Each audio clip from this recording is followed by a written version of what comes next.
Martha Carr, welcome back to Behind the Fiction. Thank you. Glad to be here. It's like this is the first time we've ever talked to record a podcast, and it's probably the 10th, 11th, 12th, who knows how many. Somewhere in there. It's been a lot. It's been a lot, but we are going to talk today about The Adventures of Maggie Parker. Right. Which is a series from you and Michael, and we are getting ready. I actually just put up the pre-order for the third book in the series, which comes out on the 21st, I think, January 21st. I believe you're correct. And it is also the start of a new universe, the Terranavis Universe. So let's take a step back first and talk about the universe, the Terranavis Universe.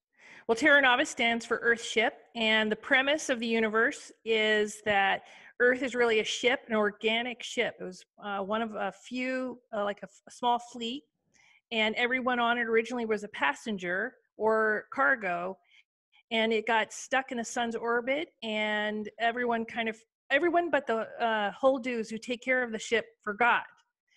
And Maggie Parker is one of the elementals, and because her father, who was the elemental before her, one of five, because he died the way he did, she never found out that she was an elemental. And so what happens is she starts to find out who she really is. So what does it mean to be an elemental? Okay, so there were two types of gnomes: the holdoos, who ran the engine of the ship when it was a ship, and the Kashgars, who were the ones who took care of the people above ground. And the Kashgars had a different idea and were planning to sell out everyone on the ship. And the holdoos put a stop to it by taking apart key parts of the navigation. And they gave a piece to each of the five elementals. And they were supposed to disappear so that they couldn't be traced or put together, so the Kashgars couldn't find them. And Maggie is the key elemental. She holds the compass, and she's the only one who can eventually steer the ship. Okay, and the title of the first book, so if you guys haven't already started the series, the title of the first book is The Magic Compass. Correct. And is that actually the first book in the universe? Correct. And it explains the mythology behind the universe too. Like we use the Library of Alexandria as part of the mythology, and it explains how everything started, and it's a lot of fun. And you meet Bernie the gnome, who's very funny. He'll remind you a little bit of the troll from the Lyric Chronicles, and it's set in Austin. I was going to say, readers will be shocked to know that this is set in Austin. Right. And it's got a lot of humor, and it's got magic. It's got a lot of flavor, the same as the Lyric Chronicles. If you like the Lyric Chronicles, you're probably really going to like this too. There's not as much swearing, but that would be hard to do. Yes. And so right now we have 3 Terra Novice series.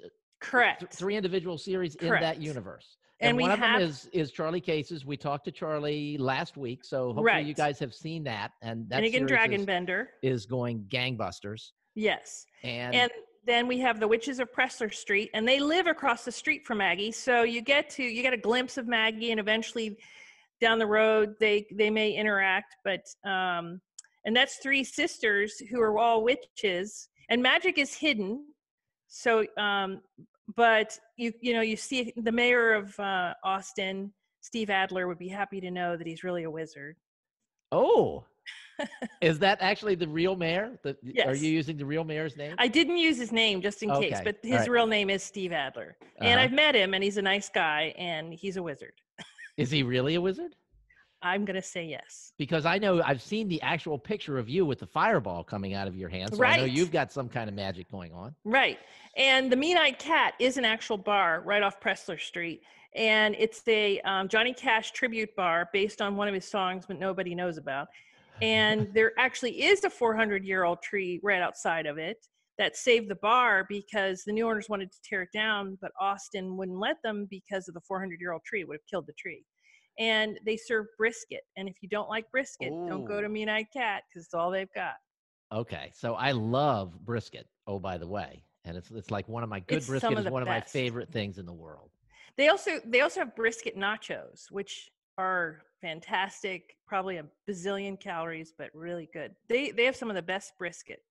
Okay, so next time I'm in Austin, you're I'll taking take you me to the there. Mean-Eyed Cat. Okay, all right, that sounds good.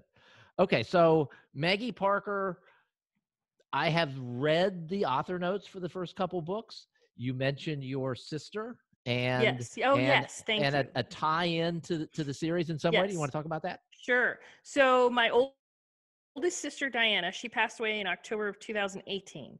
And she was amazing. She was a surgeon, and she had a fear of heights. And to solve it, she took flying lessons, which was just like her.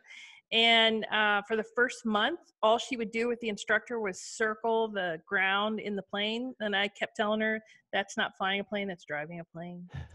But eventually she did learn how to fly and had her own Cessna for years.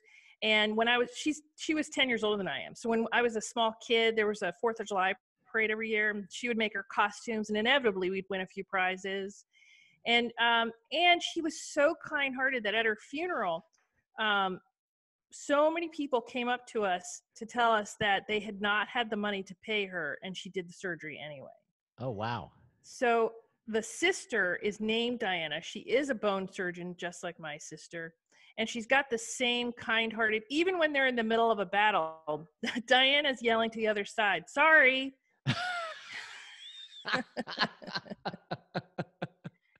And could you just picture her doing that in real life? Oh, absolutely.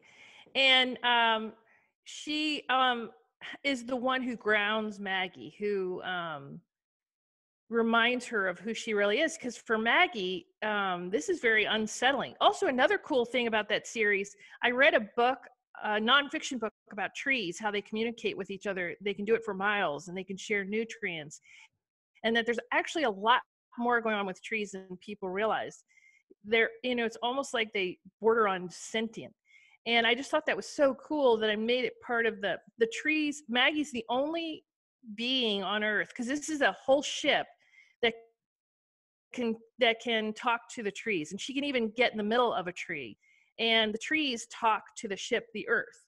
And I think that's been some of their favorite part, is the way this linked communication. Bernie panics at first because she falls into the middle of a tree, and he thinks he's killed the elemental by accident. And by the way, Bernie's the one who accidentally got it stuck in the sun's orbit to begin with. Okay, all right.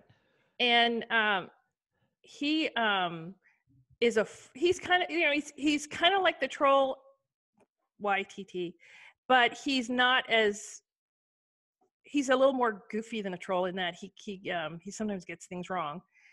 And he loves Maggie. In book 3, there may be a raccoon involved. And I don't want to give it away, but it's very funny. And one of his close friends is Slim, who lives behind the new Austin Library. And outside, he's homeless, and he gives he finds Bernie old sweaters that Bernie keeps wearing that are very colorful and ugly. Anyway, it's a fun book. It's got a really fun adventure, because she's got to find the other elementals ahead of the Kashgars. She's got to save her new boyfriend, who may not be who she thinks he is, from the Kashgars. And she's got to decide what to do with this ship, which, by the way, is trying to kill her the whole first 2 books. Well, 3. And she's also a police detective. Is there any detecting going on during the stories, or is that just sort of like an occupation while she's doing this other stuff? No, she's a robbery detective. Okay. And she does go out on cases as well. And something strange is happening during these cases. She starts to see a pattern and is trying to figure out what's the connection here. And again, I can't give anything away, so I can't say. Oh man, why. It's like spoiler alert, except you don't really need to worry about it because there are no spoilers coming. Nope, there are no spoilers coming. All right, so you have to read the books. The first book in the series is The Magic Compass. It was released a month or so ago. The series It was released right at Christmas. Yes. And the second book is out. Third book is coming out on the 21st, which is probably around the time when this podcast will come out. And the second book is The Gnome's Magic. But you want to go back to the first book. Correct. And then Magic Compass. Just go boom, boom, boom. Yeah, exactly. Read them and get there. It's one long, fun story. Fourth book in the works? The fourth book, we already have it finished. Okay, good. And we just haven't sent it to you yet, unless you want it now. I don't need it now, but thank you. Very generous. Okay. All right, so that is our cue to end this episode of the podcast. That is Lois Lane, named for Clark Kent's love interest. She has probably spotted nothing. And you've probably read about her in Martha's author notes. Yes. That's my sweet deaf dog who sounds like a police dog, and she has one volume, and she likes to bark at nothing. That's great, because that keeps you from spending too much time sleeping at night, I'm sure. Yeah. And it's why I write in the kitchen these days. That's the kitchen behind me. All right. Well, thank you for being here, Martha. Thank you. We will talk again soon. Okay.